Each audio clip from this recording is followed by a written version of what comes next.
I moved to Chennai in 2000 and I moved to set up my family business over here. I come from a family of jewelers and Jaipur Gems is our brand. And I moved to Chennai to set that up.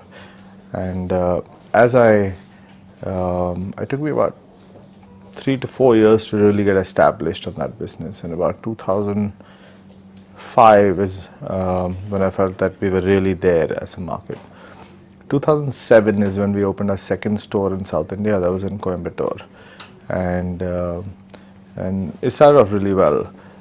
But the concern I had was it took me 7 years really to build it, and also it took me 7 years to get my first few thousand customers over there as well. So that was something that bothered me always. The other thing was that consumers will often tell us that they love our jewelry, we make beautiful jewelry because we're a design, manufacturing, retail business as such. But they always felt that we were designing it for the top 10% of the country's population as such, which was true. As a brand, we did that. And every time I saw jewelry around which was not priced, low price point jewelry as such, design just never was there. It was just a way of selling that much amount of gold or that much amount of diamonds as such like that. And we thought there was a real opportunity if we could position ourselves to design beautiful jewelry affordable at every price point. We started thinking of various ways that we want to enter that business, and it seemed like digital would be great because people were already starting to live off their cell phones. And by 2009 we were starting to see the early Blackberries come in, and then people moved on to, of course, sophisticated instruments after that. But the future was very clear at that point that the phone's going to be the next best friend, and we really got to start spending time helping people discover jewelry early on itself before even walking into the store and doing that. And that would have a tremendous impact on the long-term goal of reaching out to people in different cities a lot faster than having to wait and grow one store every 7 years as I had done previously as such. Evolution was that we were very clear that the first product that we go online with should be, or the first category we go online with, should be something that people find easy to compare and buy. People don't have a problem with price points as much as they have a problem with being able to relate to it as a comparison as well. If they can identify what the product is, they don't have much of a problem. So we went with solitaires as our first product offering. And we knew that solitaires are sold with a certificate of authenticity which comes from a very reputed lab. And if consumers can understand how to read that, then whether they buy it online or offline, they wouldn't have much difficulty. So that was the first category that we started with. The second one we went on to is jewelry, physical jewelry itself, and we decided that at an average price point of 15,000-20,000 rupees, if you did a great collection of beautiful jewelry, consumers would really find it appetizing because there aren't options available in the offline world. So we use the power of internet, which is the power of distribution or digital imagery, and we use the power of our ability to create beautiful designs, and then we married the two together, and that became evolution for us. As time's gone by, we've also recognized that the real force lies in being an omni-channel brand, and today CaratLane has about 12 retail stores and more coming up as well.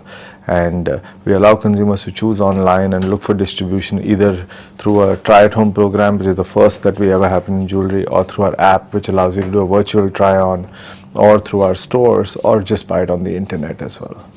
Well, the first thing about any, whether it's jewelry or any merchandise you want to sell, is that its appeal must be great, right? And that's something we focus a lot on. Do consumers love what we do or not?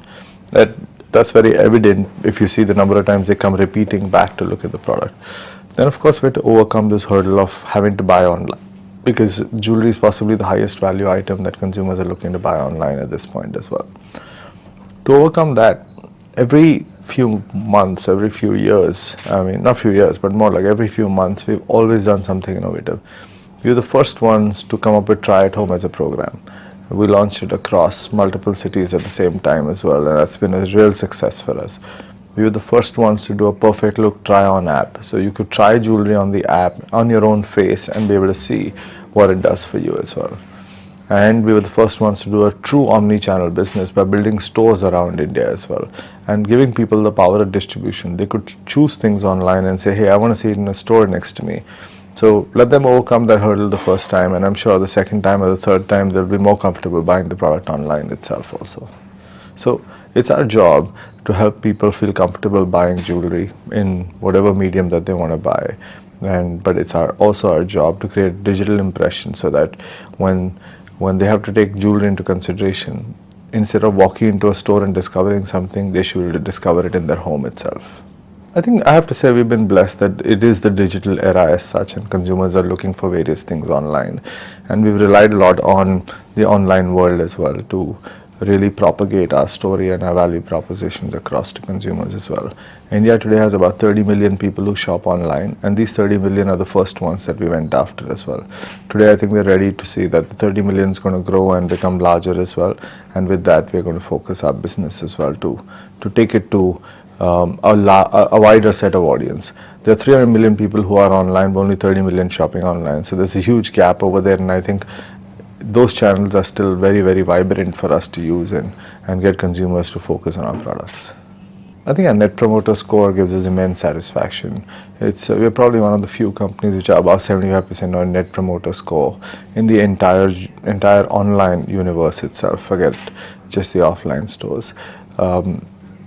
The joy of, I think we must have the highest repeat customers as well for jewelry, and that's something that gives us immense pride as well. Needless to say, we are the largest online jewelry commerce company, and all of this is testament to the hard work that my team puts together and what comes out. We've disrupted supply chain in jewelry, we've disrupted design in jewelry as well, and consumers' acknowledgement for that is the single most important thing for us.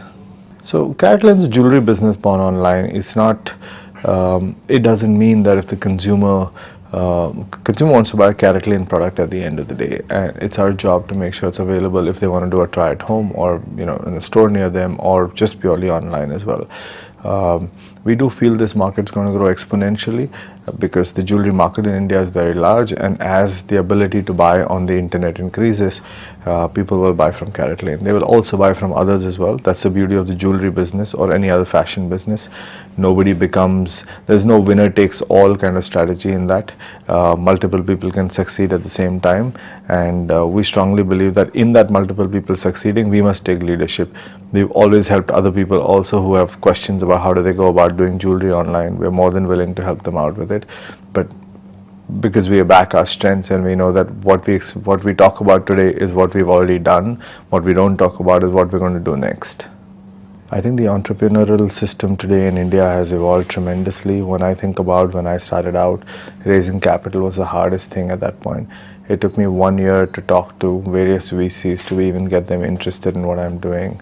And today, if you have an idea as powerful as ours was at that point, and as disruptive to the industry as it is today, it wouldn't take you more than a few weeks.